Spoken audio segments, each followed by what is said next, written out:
tumenye Bibiliya. Iki ni ikiganiro utegurirwa na Dr. Verenano Makigi ukakigezwaho na Trans World Radio. Soma kandi wige Bibiliya usobanukirwe ijambo ry'Imana.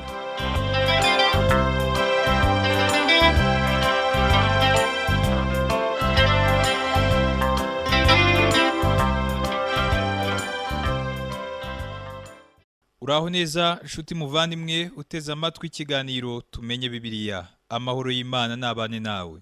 Kaze muri iki kiganiro ugezwaho nanjye Parfait Ntamvutsa.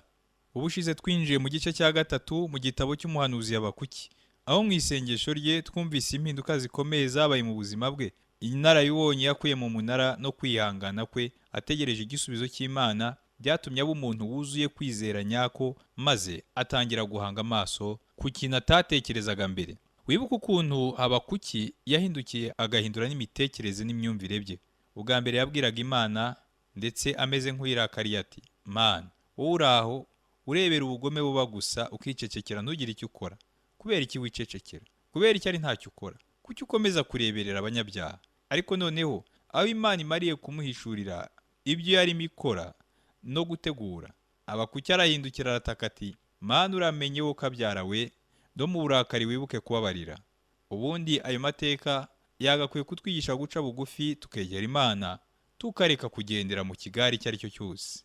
Nyuma yo kurebera hamwe incamake y'ibyo twaganiriyeho ubushize, reka nkubwire ko uyu munsi tugiye kuganira ku mwanzuro w'umuhanuzi Habakuki nyuma yo kwakira igisubizo cy'Imana. Reka nkumenyeshe kandi ko uyu munsi ari nabwo tuza gusoza iki gitabo cy'umuhanuzi Habakuki. Nyemerera mbere yuko dutangira inyigisho yacu uyu munsi, tubanze dufate akaruhuko maze ngaruke mu kanya twiganirire. Ukomeze gufashwa mu izina rya Yesu.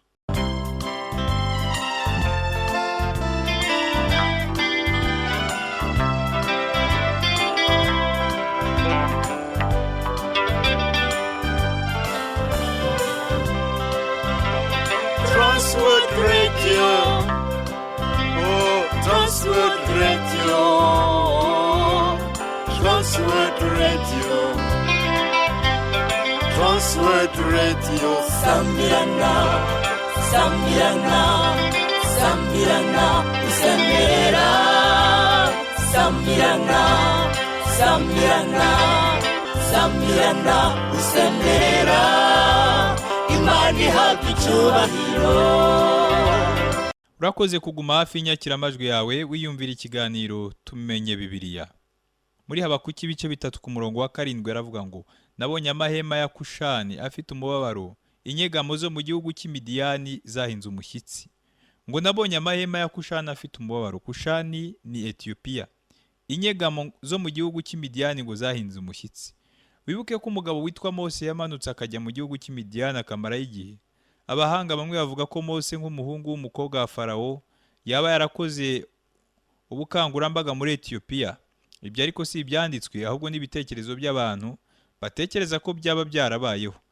Gusa icyo tuzi kuri Mose ni uko avugwaho mu byanditswe ngo yari umunyembaraga mu magambo no mu bikorwa. Ibyo tubisanga mu byakozwe n'umwe ibice 7 ku murongo wa 22.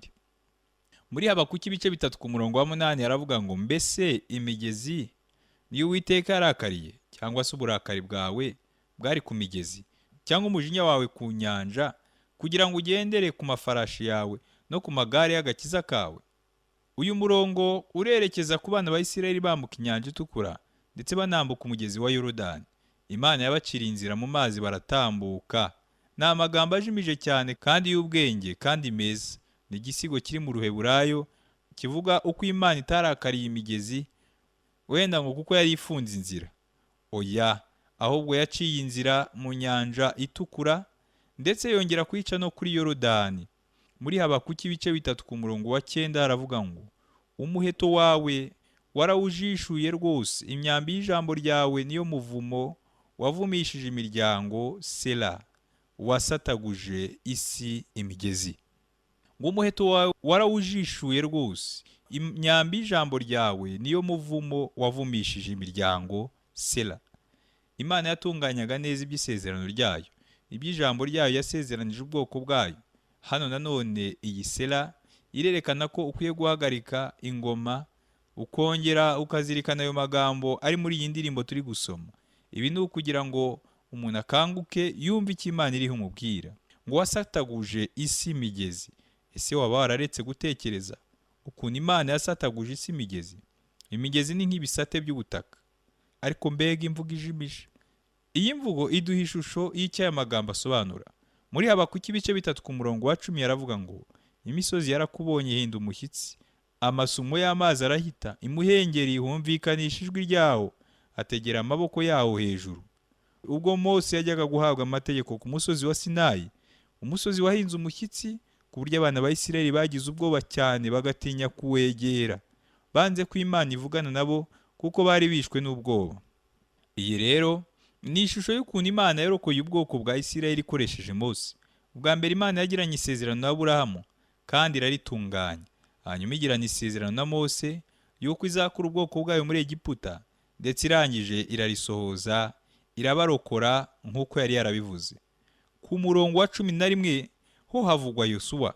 Biragaragara neza nk'uko twabivuze haruguru, nubwo amazina atavuzwe kuko igitsindagirwa hano ari imirimo y'Imana, ariko uvugwa hano ni Yosuwa. Turasoma muri Habakuki ibice 3 ku murongo wa 11.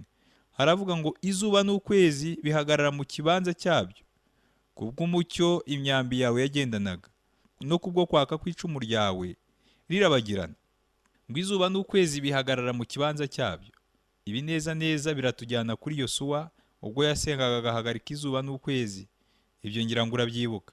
Twasomye kandi ngo kubw'umucyo imyambi yawe yagendanaga, no kubwo kwaka kw'icumu ryawe rirabagirana.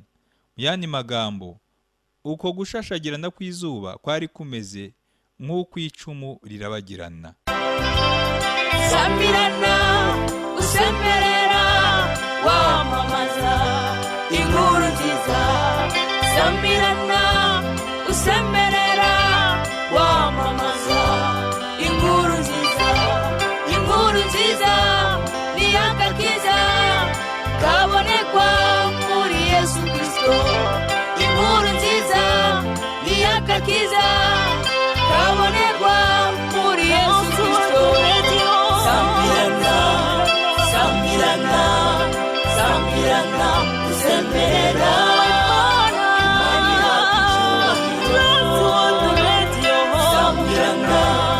Samirana, samirana, usemerera. Imana yakucyubahiro. Samirana, samirana, samirana, usemerera. Imana yakucyubahiro. Samirana, samirana, samirana, usemerera. Imana yakucyubahiro. Muri Habakuki ibice 3 ku murongo wa 12 aravuga ngo watambagiye igihugu ufite umujinya mwinshi, uhondaguza amahanga uburakari. Ubwo Imana yashyiraga abantu bayo mu gihugu, yabashyize aho yirukanye Abamowabu kubera ibyaha byabo. Abamowabu bari baturiye Yorodani, baramazwe n'indwara z'ibyorezo. Imana yarahabirukanye kuko bari kwanduza umuryango wose w'abantu bakamera nkabo. Bari icyago kuri bo muri icyo gihe. Muri Habakuki ibice 3 ku murongo wa 13 aravuga ngo wazanywe no gukiza ubwoko bwawe kandi no gukiza uwawe wasize. Wakomerekeje umutwe w'inzu y'inkozi y'ibibi, ukuraho urufatiro ugeza mu gihumbi cyayo Sela. Hari ikibazo kibazwa hano, niba uwasizwe uvugwa aha ari Isirayeli cyangwa se ari Mesiya umucunguzi. Jyewe mpamya ko uvugwa hano ari umucunguzi wacu Kristo, ari we Mesiya. Twasomye ngo wazanywe no gukiza ubwoko bwawe kandi no gukiza uwawe wasize. Ni umwami Yesu umucunguzi, akaba wasizwe kandi akaba Mesiya. Twasomye nanone ngo wakomerekeje umutwe w'inzu y'inkozi y'ibibi, ukuraho urufatiro ugeza mu gihumbi cyayo Sela. Hano bavuga ibyo wasizwe. Ibicurangisho bigomba kugabanya urusaku cyane, ari byo muri muzika bita fortissimo. Aha niho hakenerwa soprano nziza cyangwa se ijwi rya mbere ryiza, ndetse na bass. Ibyo abaririmbyi barabyumva neza. Uyu ni umwanya wo guhimbaza ukomeye w'agakiza kubera iby'Imana yari yarakoreye ubwoko bwayo. Yabarokoye ibakura muri Egiputa ikoresheje Mose, irangije kandi ibageza mu gihugu ku bwa Yosuwa. Ariko ibyo byose urumva ko ari ibikorwa by'Imana kandi by'indashyikirwa. Muri Habakuki ibice 3 ku murongo wa 14 n'uwa 15 haravuga ngo, watikuye umugaba w'ingabo ze n'amacumu y'ubwe, baje kuntatanya bameze nka serwakira, byasaga nk'aho banezezwa no kumaraho abakene rwihishwa. Inyanja wayikandagije amafarashi yawe mu kigogo cy'amazi menshi.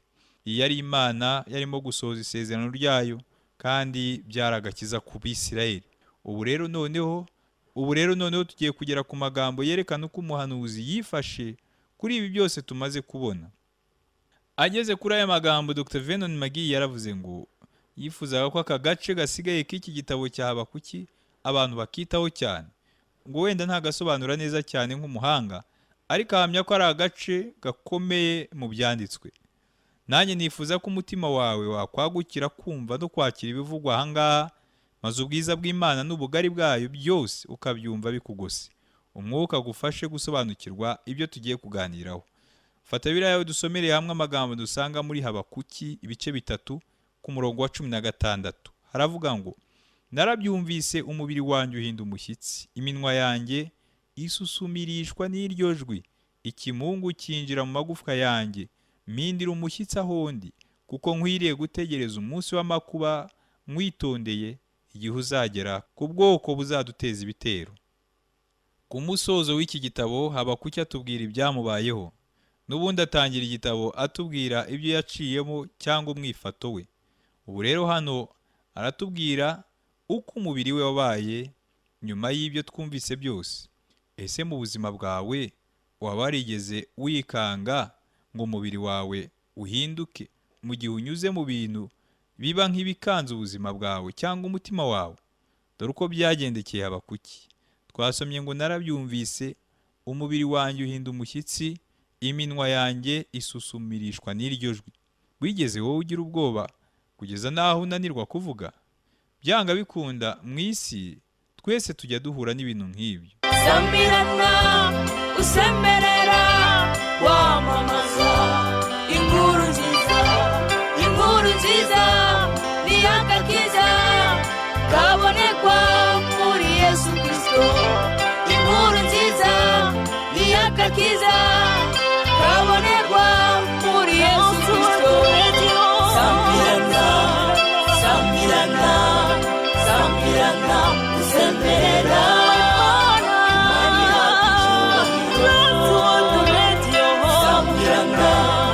Sambirana, sambirana, usemerera Imana yakicyubahiro.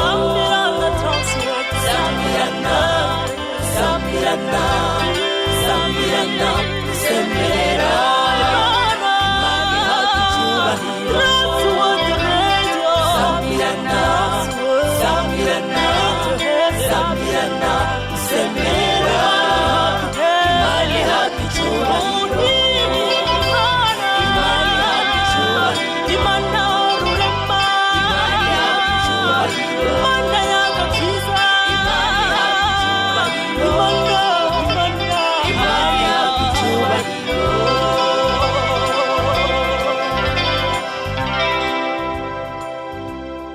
Mu buhamya bwe bugufi, Dr. Vernon McGee yaravuze ngo, jyewe ibi bintu byigeze kumbaho ubwo nari nkiri umusore muto ngiye kureba umukobwa umwe.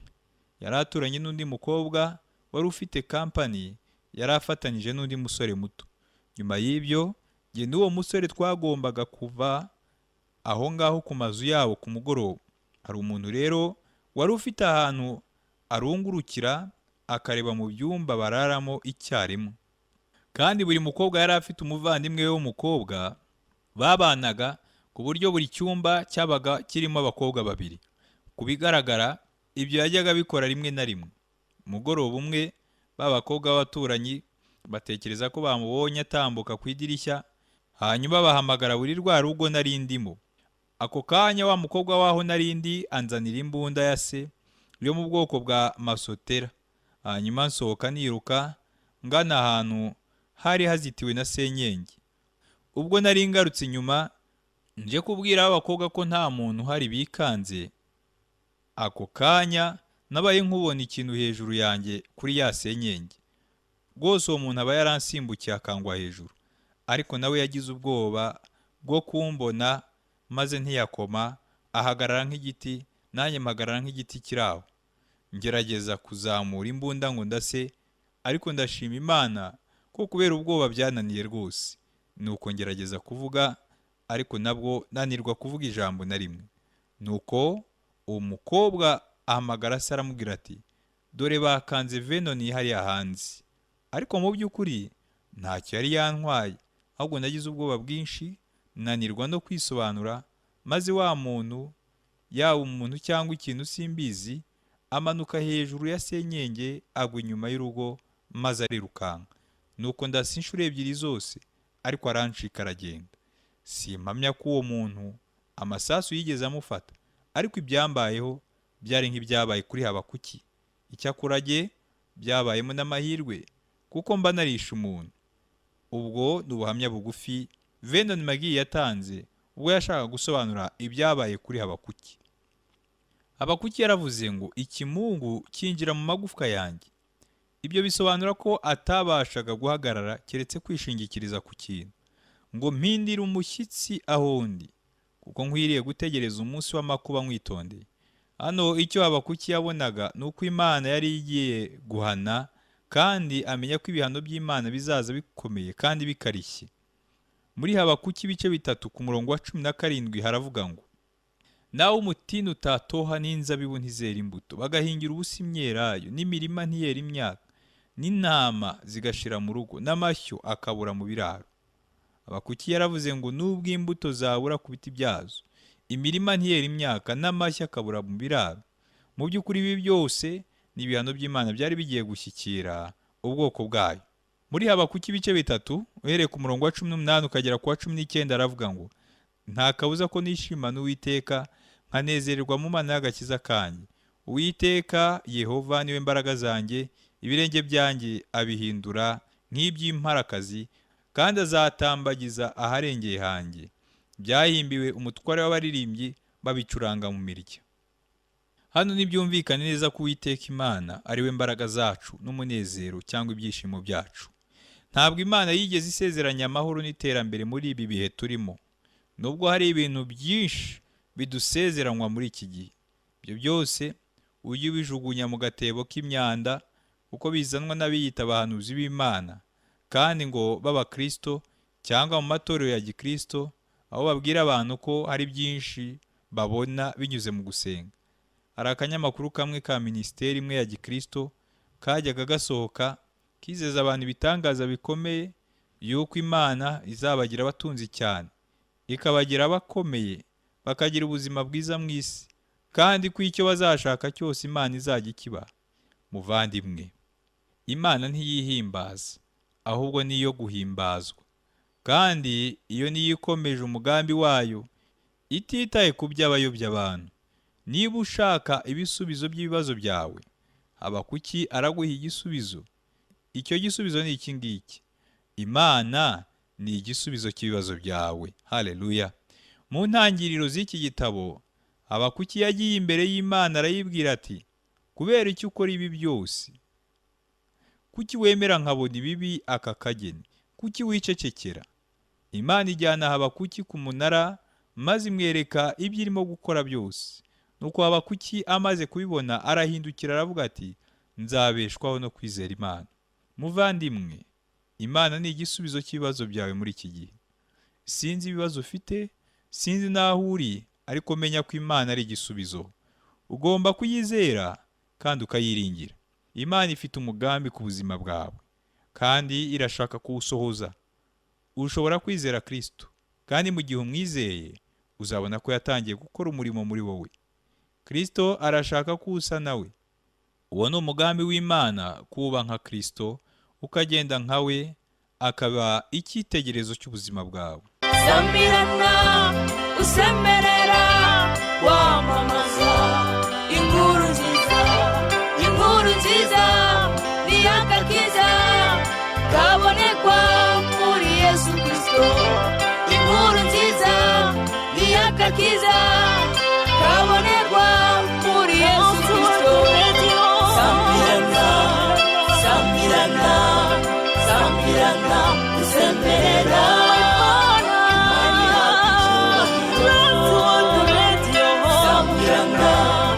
Sambirana, sambirana, sambirana, usemerera Imana yawe icyubahiro.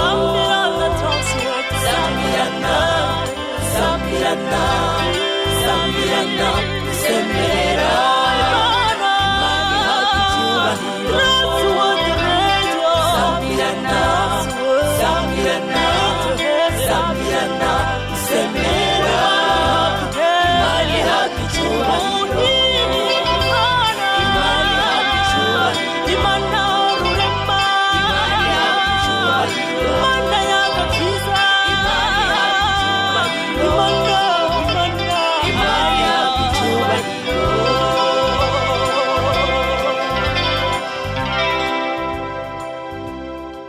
Intumwa Pawulo yaranditse ngo, kandi tuzi yuko kubakunda Imana byose bifataniriza hamwe kubazanira ibyiza, ari bo bahamagawe nk'uko yabigambiriye, kuko abo yamenye kera yabatoranyije kera gushushanywa n'ishusho y'umwana wayo, kugira ngo abe imfura muri bene se benshi.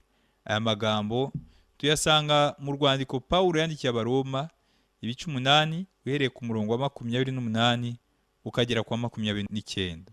Tutitaye wenda ku magambo aremereye Pawulo yakoresheje, icyo yashaka kuvuga hano ni uko intego ihoraho y'Imana kuri wowe ari ukuguhindura ugasa na Yesu Kristo. Kandi nanone yandikiye Abaroma mu rwandiko rwa 2 agira ati, ariko twebwe twese ubwo tureba ubwiza bw'umwami tubureba nko mu ndorerwamo mu maso hacu hadatwikiriye, duhindurirwa gusa nawe, tugahabwa ubwiza uruta ubundi kuba bwiza nk'ubw'umwami w'umwuka. Aya magambo tuyasanga mu rwandiko rwa 2 Pawulo yandikiye Abakorino, ibice 3 ku murongo wa 18. Inshuti yanjye, Imana ifite umugambi ku buzima bwawe uko waba uri kose. Kwibwira ko hari uw'Imana yitayeho kukurusha, ibyo ntacyo bivuze kandi uriho uribeshya. Menya ko uri uw'agaciro gakomeye imbere y'Imana no muri gahunda yayo, kandi ibyo biri kuri buri wese wabayeho cyangwa se uzabaho mu isi. Imana ishaka ko usa na Kristo. Mu rwandiko rwa mbere Pawulo yandikiye Abakorino, ibice 15 uhereye ku murongo wa 47 ukagera ku murongo wa 49, haravuga ngo, umuntu wa mbere yaturutse mu butaka ari uw'ubutaka, naho umuntu wa kabiri yaturutse mu ijuru. Nk'uko uw'ubutaka ari, niko n'ab'ubutaka bandi bari, kandi nk'uko uw'ijuru ari, niko n'ab'ijuru bandi bari. Kandi nk'uko twambaye ishusho y'ubutaka, niko tuzambara n'ishusho y'uw'ijuru. Turi hano mu isi twambaye umubiri w'umuntu, ariko waturutse mu butaka.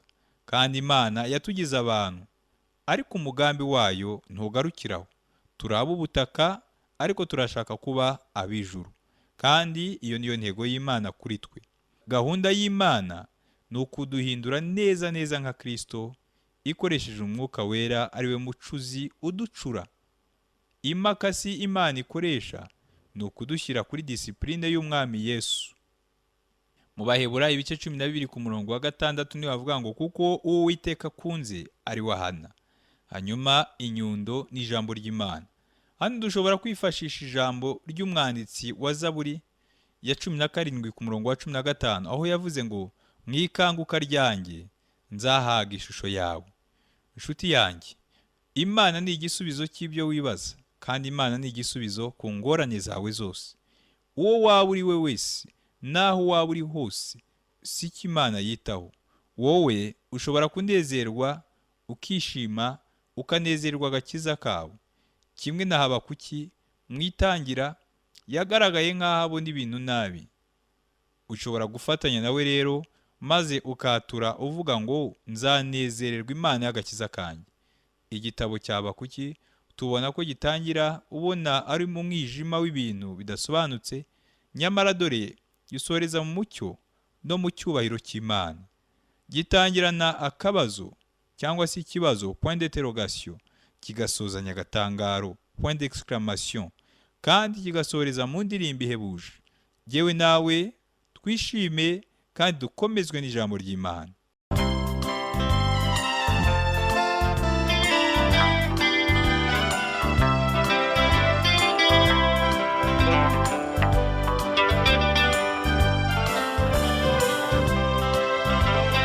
Transworld Radio.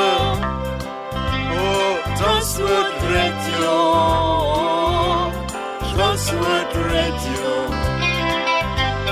Transworld Radio. Sambirana, Sambirana, Sambirana, Sambirana, Sambirana, Sambirana, Sambirana, Sambirana. Imana ihabwa icyubahiro. Nshuti wadukurikiye, uyu munsi twakomeje gukurikirana indirimbo y'Abakuki, aho akomeza agaruka ku mirimo y'Imana, yibuka ibyo yagiye ikora mu mateka, cyane cyane igihe cya Aburahamu, Mose na Yosuwa. Twabonye neza kandi ko umwanzuro w'umuhanuzi Habakuki, nyuma yo kwakira igisubizo cy'Imana, yahamije ko nubwo ubutunzi bwose bwamushiraho, ariko azakomeza akabeshwaho no kwizera, kandi akanezererwa agakiza k'Imana. Twabonye kandi ko turi hano mu isi, twambaye umubiri w'umuntu, ariko waturutse mu butaka, kandi Imana yatugize abantu, ariko umugambi wayo ntugarukiraho. Turi ab'ubutaka, ariko turashaka kuba ab'ijuru, kandi iyo niyo ntego y'Imana kuri twebwe. Reka dusenga Imana. Data wa twese uri mu ijuru, turi imbere yawe muri aka kanya tumaze kumva ijambo ryawe. Nk'uko Habakuki yafashe umwanzuro wo kukwikomezaho, akiyemeza kukwizera mu bihe bye byose, nubwo ibintu byose byashira, natwe abari kuduha kumaramaza mu mitima yacu, kugira ngo tukwegurire ibyacu byose. Twamenye neza ko turi hano mu isi, twambaye umubiri w'umuntu, ariko waturutse mu butaka, kandi Imana yatugize abantu, ariko umugambi wayo ntugarukiraho. Turi ab'ubutaka, ariko turashaka kuba ab'ijuru, kandi niyo ntego y'Imana kuri twebwe. Udufashe rero kugira ngo duhagarare neza mu mugambi wawe, kandi nako tubisabye tubyizeye mu izina ry'Umwami wacu Yesu Kristo. Amen. Ndagushimiye nshuti wabanye nanjye muri iki gihe twari tumaze twigira hamwe iki gitabo cy'umuhanuzi Habakuki. Nizere ko wungutse byinshi, kandi ndakwifuriza kubisangiza n'abandi. Reka gihe tube dutandukanye hano, nkwizeza ko ningaruka tuzatangira kwigira hamwe ikindi gitabo gishya cyitwa Zefaniya. Amahoro n'umugisha biva ku Mana Data n'Umwana wayo Yesu Kristo n'Umwuka Wera bibane nawe.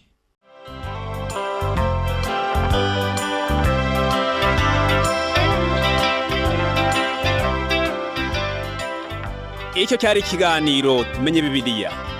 Nimba wifuza kugira ikibazo, kudutera inkunga cyangwa kuduha ubuhamya, ushobora guhamagara cyangwa kohereza ubutumwa bugufiya kuri telefoni igendanwa. Inomero ni 07 81 27 90 18. Ushobora kandi kutwandikira kuri page yacu ya Facebook yitwa Tumenye Bibiliya, cyangwa kuri WhatsApp. Inomero ni 07 81 27 90 18. Cyangwa kuri email yitwa umucyofm@yahoo.fr.